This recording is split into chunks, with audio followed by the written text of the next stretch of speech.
GST after effects తెలంగాణలో రాజకీయ వివాదాన్ని సృష్టిస్తున్నాయి. ఎడాపెడా జీఎస్టీ బాధుడితో రాష్ట్రంపై 19,000 కోట్ల భారం పడుతోందని ప్రభుత్వం వాదిస్తుంటే ఆ విషయం అసెంబ్లీ తీర్మానం చేసినప్పుడు తెలీదా అంటూ విపక్షాలు విమర్శిస్తున్నాయి.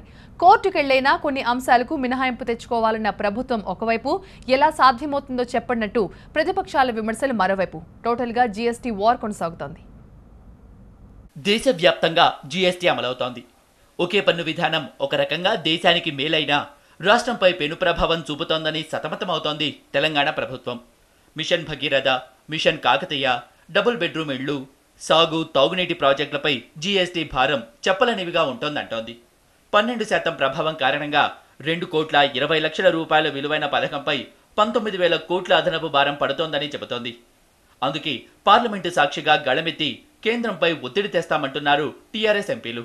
ప్రజలు నన్ను ఆశీర్వదించి పార్లమెంటుకు పంపినప్పటి నుండి ఈనాటి వరకు మరి పెద్ద ఎత్తున పసుపు కోసం మేము మాట్లాడుతూ ఉన్నాం. లాస్ట్కి మొన్న ఒక ప్రైవేట్ మెంబర్ బిల్లు కూడా పసుపు కోసం పార్లమెంట్లో పెట్టడం జరిగింది. ఈ పసుపు పంటకు ఒక ప్రత్యేకమైనటువంటి బోర్డు ఉంటే తప్పితే పసుపు రైతుల సమస్యలు కేంద్ర ప్రభుత్వానికి అర్థం కావన్నటువంటి ఉద్దేశంతో ఈ కార్యక్రమాన్ని చేస్తూ ఉన్నాం. మరి మీకు తెలుసు, ఈ పసుపు అనేటటువంటిది కామర్స్ మినిస్ట్రీలోకి వస్తుంది కాబట్టి పార్లమెంట్లో నేను ఉండే కమిటీ కూడా కామర్స్ కమిటీ. భారంగా మారుతున్న జీఎస్టీ ప్రభావాన్ని తగ్గించడమే కాదు, బీడీ పరిశ్రమ తరహాలోనే కొన్ని రంగాలకు మినహాయింపు కోరే దిశగా కేంద్రంపై ఒత్తిడి తెస్తాం, సాధిస్తామంటున్నారు ఎంపీ కవిత. బీడీలపైన జీఎస్టీ తొలగించాలి, తద్వారా బీడీ కార్ఖానాలు మూతపడకుండా ఉండాలనేటటువంటి విషయాన్ని కూడా గౌరవ ప్రధానమంత్రి గారి దగ్గర మరి మేము రిక్వెస్ట్ చేయడం జరిగింది. ఇవన్నీ కూడా నిజామాబాద్ పార్లమెంటు, నిజామాబాద్ ఎమ్మెల్యేలు అయినటువంటి మేమందరం కూడా ఢిల్లీలో 2 రోజులు పర్యటన చేసి పెండింగ్ ఉన్నటువంటి ఎన్నో సమస్యల మీద అదనపు నష్టాన్ని నివారించుకునే క్రమంలో కేంద్రానికి విన్నపం ఇస్తాం, పట్టించుకోకపోతే కోర్టుకైనా వెళ్తామంటున్న ప్రభుత్వ తీరుపై విపక్షాలు మాత్రం విమర్శలు చేస్తున్నాయి. అసలు 2 లక్షల కోట్ల వ్యవహారం, దానిపై పడుతున్న భారం, ఈ లెక్కలన్నీ తప్పులే అంటోంది బీజేపీ. ప్రజలను తప్పుదోవ పట్టిస్తోందని వాదిస్తోంది. మిషన్ భగీరథ, కాకతీయ మిషన్, పేదలకు సంబంధించినటువంటి డబుల్ బెడ్రూమ్ ఇల్లు, రోడ్ల నిర్మాణాల కోసం తెలంగాణ ప్రభుత్వం 2,30,000 కోట్లు వెచ్చిస్తుందని,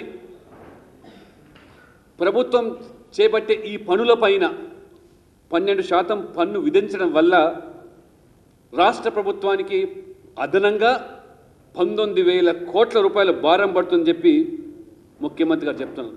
ఇది వాస్తవ విరుద్ధం. ఇది పూర్తిగా ప్రజలను తప్పుదో పట్టించే విధంగా చేసే వ్యాఖ్యలే. ఇందులో ఏమాత్రం కూడా వాస్తవం లేదు. జీఎస్టీ అమలైతే సమస్యలు ఎలా ఉంటాయో ముందు నుంచి చెబుతుంటే పట్టించుకోని ప్రభుత్వం ఇప్పుడు కోర్టుకెళ్లి ఎలా గెలుస్తుందో చెప్పాలని డిమాండ్ చేస్తున్నారు టీడీపీ నేత రేవంత్ రెడ్డి.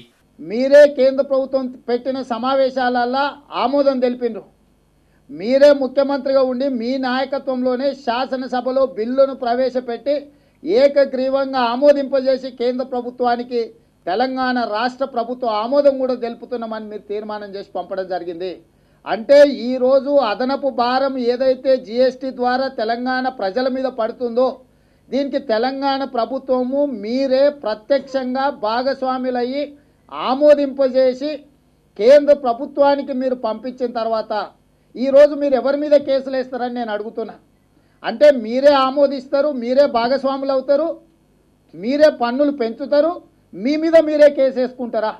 ఎక్కడైనా చెల్లుతుందా న్యాయస్థానంలో? జీఎస్టీ అమలుకు ముందే మంత్రి ఈటెల నష్టంపై మాట్లాడినా కేసీఆర్ దాన్ని తప్పుదోవ పట్టించారని ఆరోపిస్తున్నారు కాంగ్రెస్ నేతలు. ఆయన కేసీఆర్ భగ్గు అంటున్నాడు. 19,000 కోట్ల రూపాయలు నష్టం వస్తుందట. మా ప్రభుత్వ పథకాలపై అంత కుట్రనా లేకపోతే జీఎస్టీ ఏకపక్షమా, మా వినతులు వినరా అని చెప్పని మాట్లాడతారు. ఈటల రాజేందర్ కరెక్టా? ముఖ్యమంత్రి కరెక్టా? ముఖ్యమంత్రి మొదట్లో మాట్లాడిన మాట కరెక్టా? అసెంబ్లీలో తీర్మానం కరెక్టా? లేకపోతే నిన్న మళ్ళా జీఎస్టీ మీద ముఖ్యమంత్రి మాట్లాడుతున్న వైఖరి కరెక్టా? ఏది కరెక్టు అని చెప్పని మేము అడుగుతా ఉన్నాం.